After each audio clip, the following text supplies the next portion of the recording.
Alright,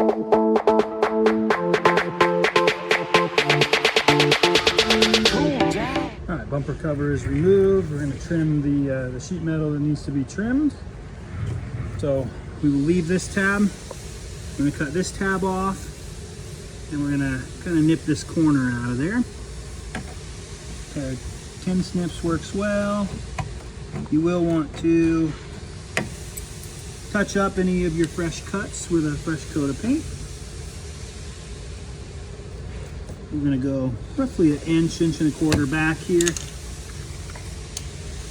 You can kind of trim as much or as little as needed up into here. That would be only if you're trying to fit larger tires. We could continue this cut up, or you can just cut straight across there.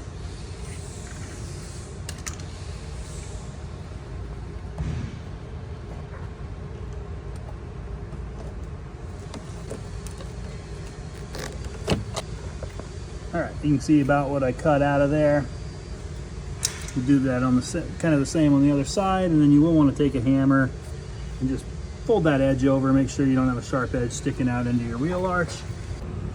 So after I've made my cut, I like to kind of fold that over about a 1/4 inch or so with a pair of pliers or some sheet metal hand seamers like this, but a pair of pliers will work as well. And then from there, I'll actually take a hammer and just fold that over. That kind of seals up the seam, the cut we just made, and gets you a nice smooth edge. So this is kind of what we're looking for in the end there. Just a slightly folded over edge. We've clearanced that. Again, if you're running 35s or larger, you might have to cut up into here a little bit more. So just clearance accordingly for the tires you are running. Once that's folded, cut, we'll go ahead and touch that up with some spray paint. So I have unbundled the trailer plug, unclipped it here from the frame, get as much wire as we can out of it. Now I'm going to go ahead and re-tape up this loom all the way up to the plug, make it look clean. And we'll be running it right over the top of the frame here, so we'll just kind of dangle it over the frame while we install.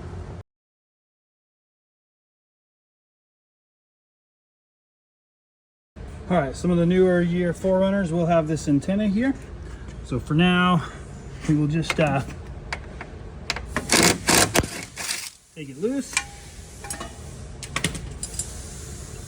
and we'll just let it hang.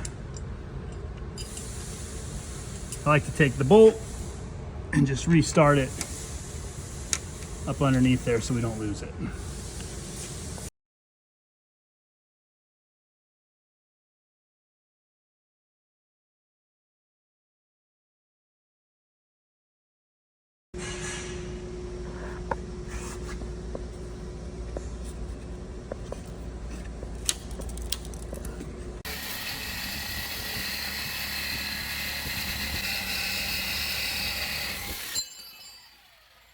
All right, so I've removed all of the lower bumper brackets from the bottom of the cross member. We got a nice smooth cross member on the bottom there. Broke off that tab. All right, so I marked this out. So I'm roughly a 1/4 inch in from each of my frame nuts on each side. So the trick here is to we cut this with a saw or plasma or whatever. There's actually a round tube welded in the frame right here. So our trick is to be kind of as close to those nuts, those internal weld nuts, without hitting them. If we're too far this way, we'll get into this tube, into this weld, and it'll be a lot more material to cut. If we're too far this way, we'll start cutting into our nut. So about a 1/4 inch or so, 3/16 to a 1/4 from the nut gets you about where you need to be. And then we're going to go all the way up to about just below, 1/8 inch below this radius here. So this cut's not super crucial as far as size goes. If you go a little narrow, a little too big, the plate we provide covers all that.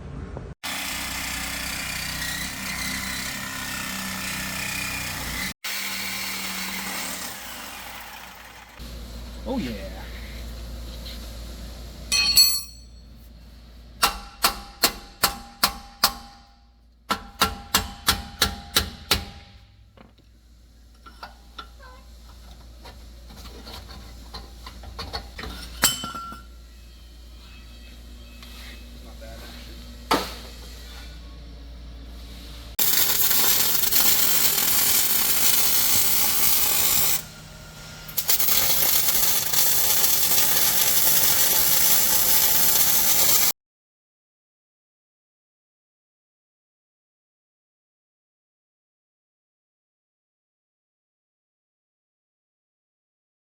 had to grind down this weld on the driver's side. There was kind of a big old goober.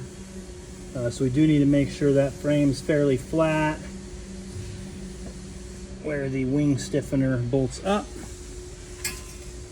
Wing stiffener has an offset. So this side where that gusset is closest to the edge goes toward the front of the vehicle.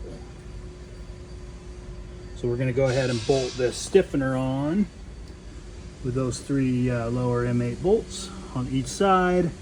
Center it up, tighten it up, and get it in place. So wing stiffener is on. We will not be putting bolts in that hole, but we will use those to kind of align our stiffener front to back.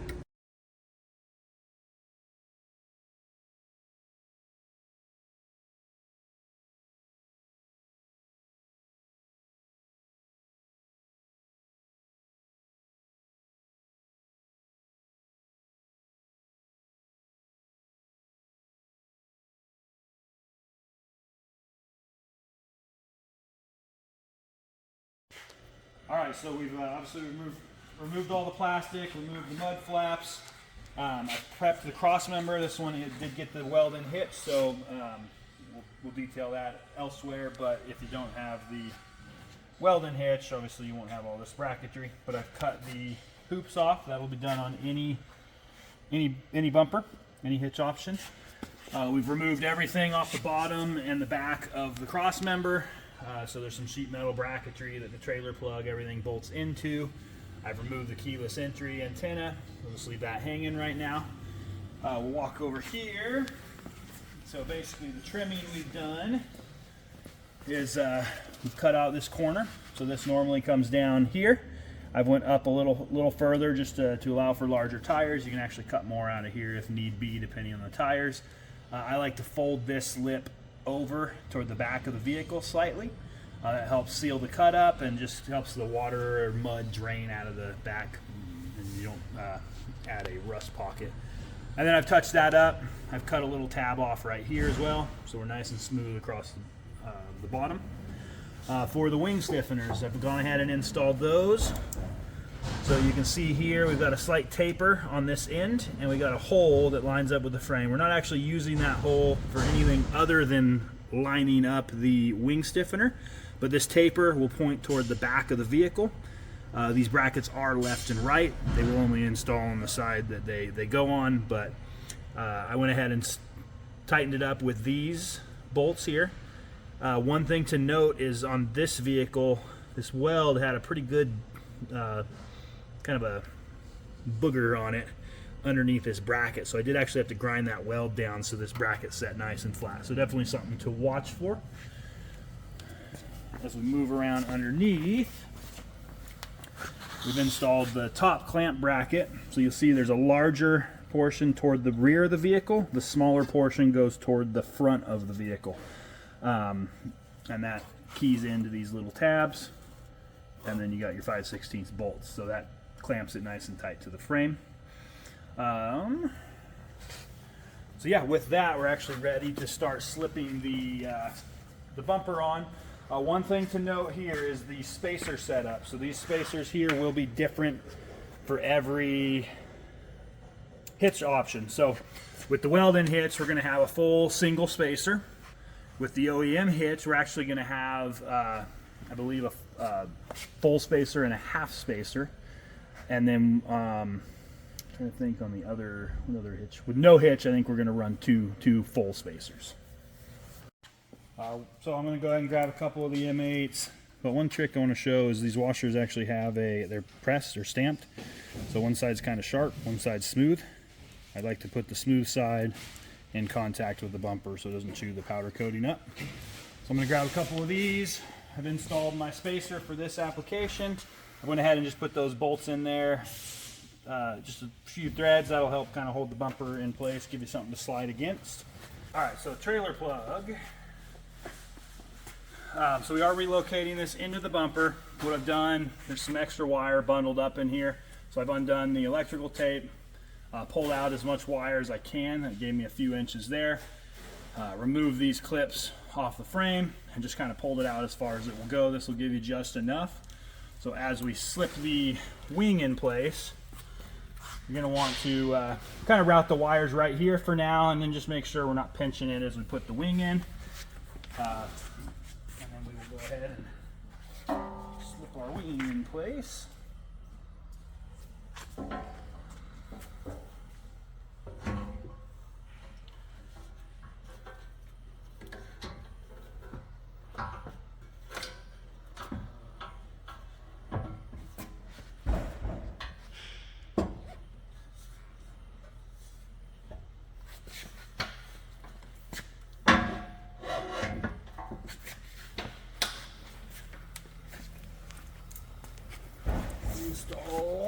Loosely install some of the M8s underneath.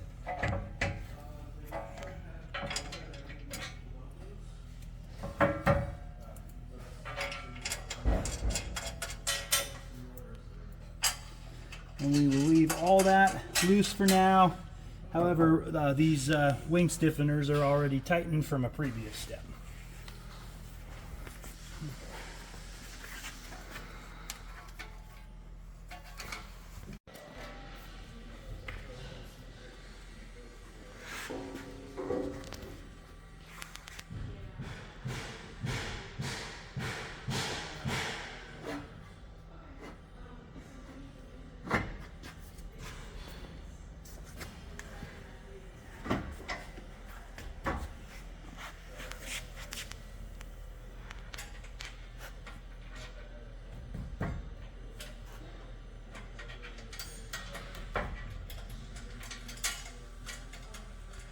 Weld-in hitch option, we will install actually 2 of the supplied spacers here that will go between the bumper and the crossmember.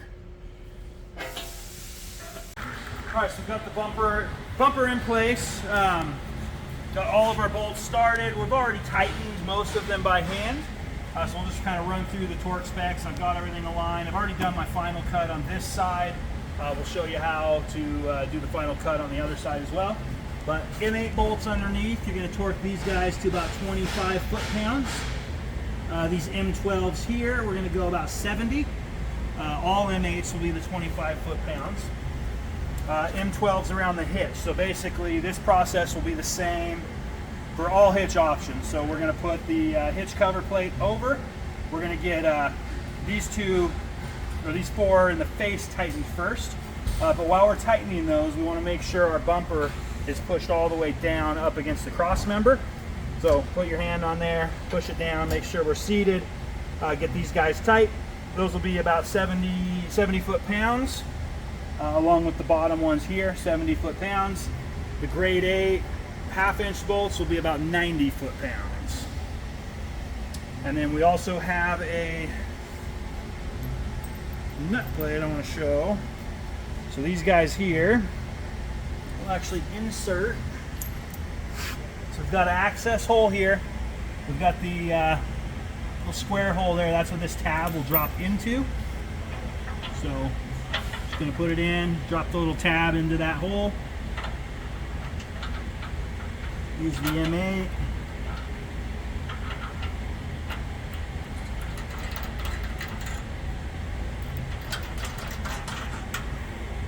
Once that's finger tight, make sure your tab's still down in the hole. That'll lock it in place while we torque that to the 25 foot-pounds.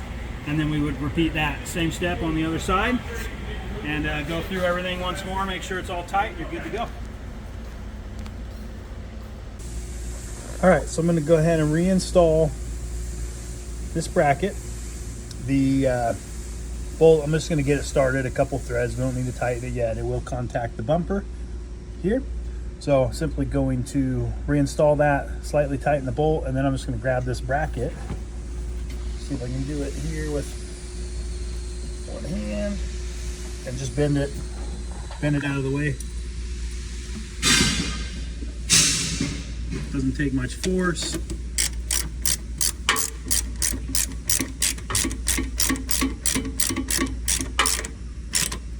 Tighten that bolt up. Confirm you have about 3/8 clearance there, and then I'll bend it a little bit more after the bolt's tight. Here we are good to go. All right, so we got our 5th gen 4Runner rear bumper trim. So we've already got the bumper mounted. We've got it aligned. We've got all our bolts tight. We know that bumper's not going to move. So what I'm going to do is measure from here to that top there. We're about 7.5.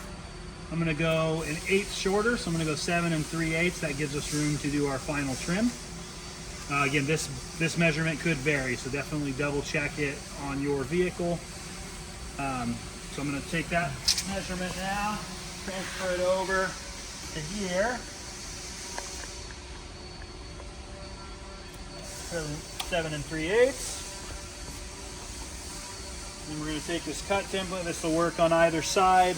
Again, these cut is going to give room to make our final cut, so it's not super crucial at this point to get it perfect.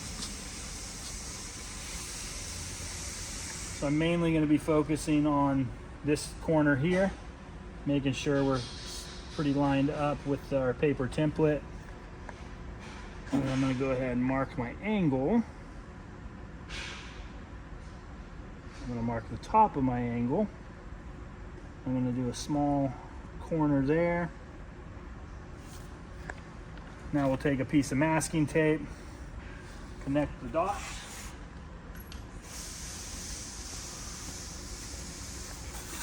I like to put the tape on top of my cut line, so I'm going to cut below the tape. That lets the tape kind of protect the paint above your cut. So we'll connect it there.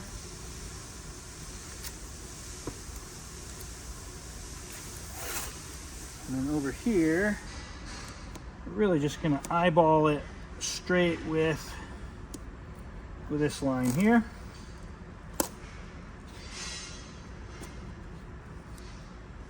Tear that back. Get another piece of tape. So if you see this side we've already cut, that portion of the bumper can hang over as we install it. So I'm going to run this guy as I cut it. I'm cutting here and actually go ahead and just drop this down and leave myself quite a bit of room. And we'll match it straight across.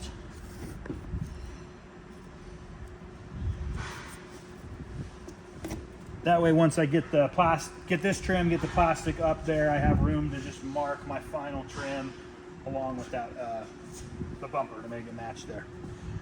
All right, so we got our tape line. I put arrows down pointing on which side of the tape, because if you accidentally cut on the top of the tape, your plastic's going to be way too short. I always like to throw one last measurement before I start cutting. 7 3/8 to the bottom of the tape. Again, confirm over here that's where you're at. You can also go ahead at this point and grab a reference measurement to the tail light. So I've got 9 1/8 roughly there. So I can confirm that I'm not too far below that on this line. So you can see I'm right about 9 1/8. Obviously we'll have to cut more off of it, but this will be a safe point to cut. You have to use these vibratory saws with a metal blade. Very controllable.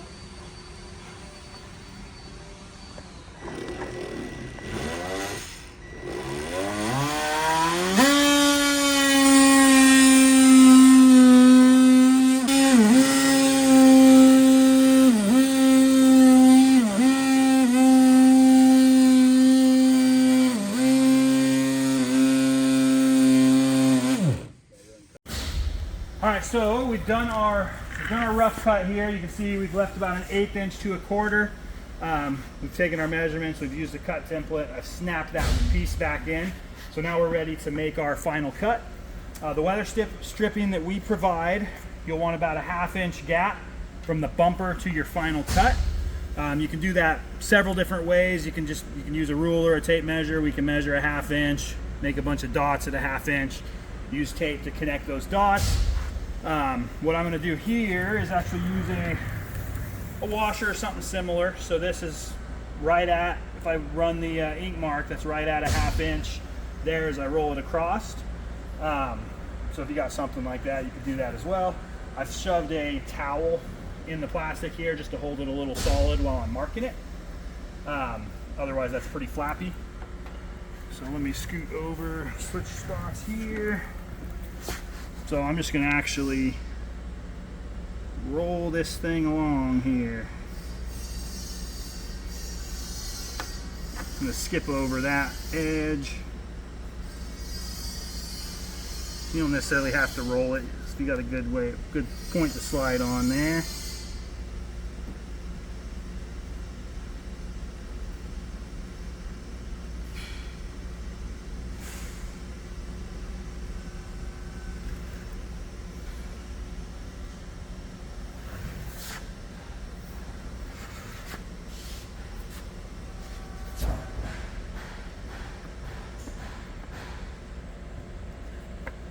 So if you use something like that, double check, make sure your measurement's right at about a 1/2 inch from the bumper. If you're slightly below that, slightly over that, you can correct your cut by either cutting on top of your line, below the line. The goal at the end is to have your weather strip just barely not touching the bumper when you're sitting there. It will make contact as the vehicle's off-road flexing. On the inside edge here, I'm actually going to go ahead and get my cut where I've just marked it, and then I'm going to put it, for this one, I'm going to actually cut it to the bumper. So you'll see I'm going to go ahead and cut below that line here, and then I'll bring that up that same 1/2 inch. So in the end, you just want it to look like that, be even with the bumper across the bottom.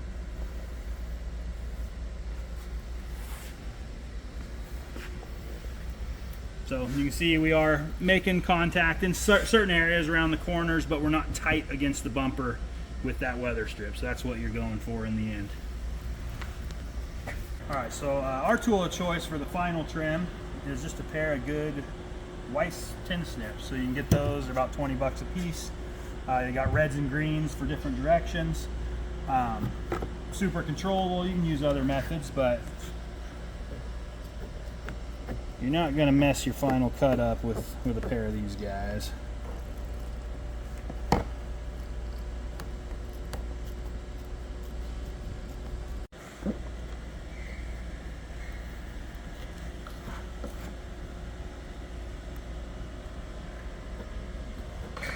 So this is where the green, the other side will come into play. You're not going to get that inside corner very good, so now I can just start with the green snips.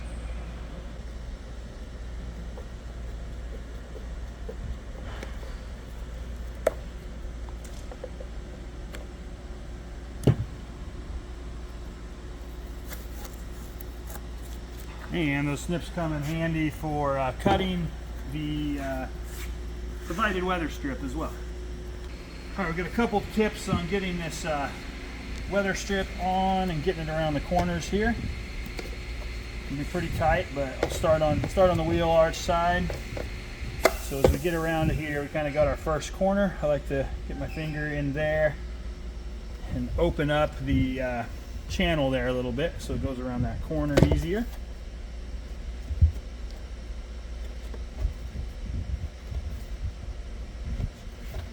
From there, just kind of work it around.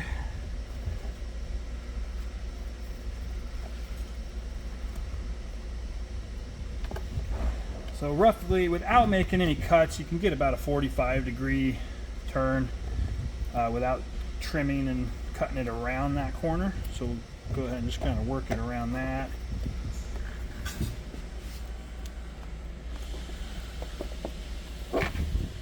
We'll bunch up a little bit on this corner on the bulb seal.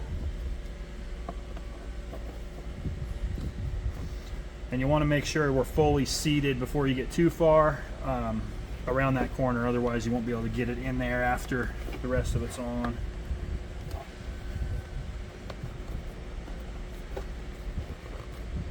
Okay, so for the 90-degree bends, at an angle where you can see here. I'm just going to mark the channel portion here. Pull it out a little ways. And I'm going to cut kind of a V-notch in here. just on the back side. We'll leave the front side, so that'll let that bend around that corner nicely.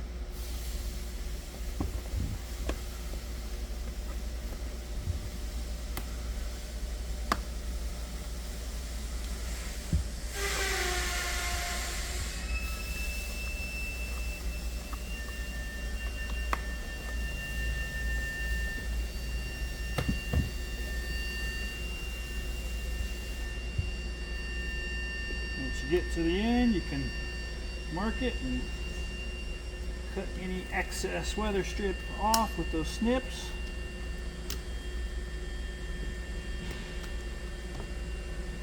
I like to make sure that wire inside there, kind of pull that excess out so it's not scratching the paint. And that's it.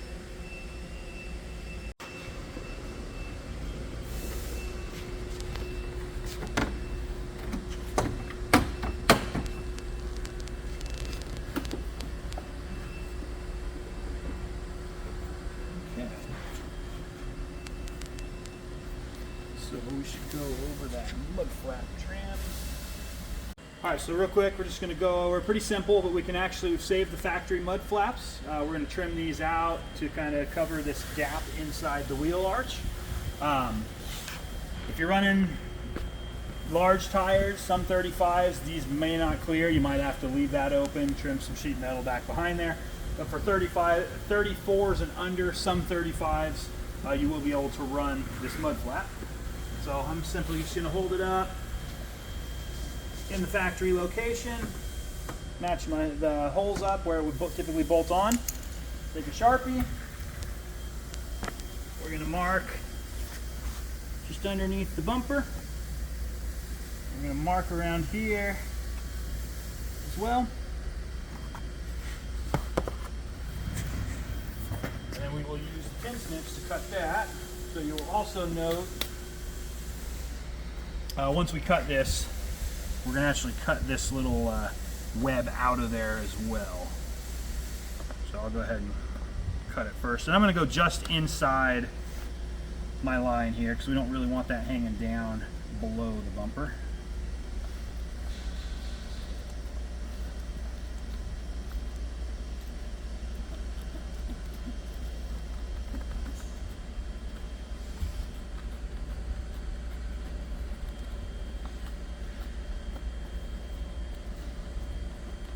And you just kind of finish that corner off, put a radius on it. So yeah, this here, we're going to go ahead and trim that guy back. It's nice and flat.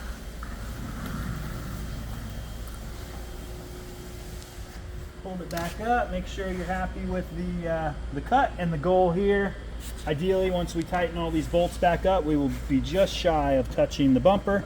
So that will still give you a little bit of give for your tire to push in there if you do have a little rubbing. But yeah, just bolt it up back with the factory hardware. That'll stiffen this corner up and seal that gap off. And we'll repeat that on the other side.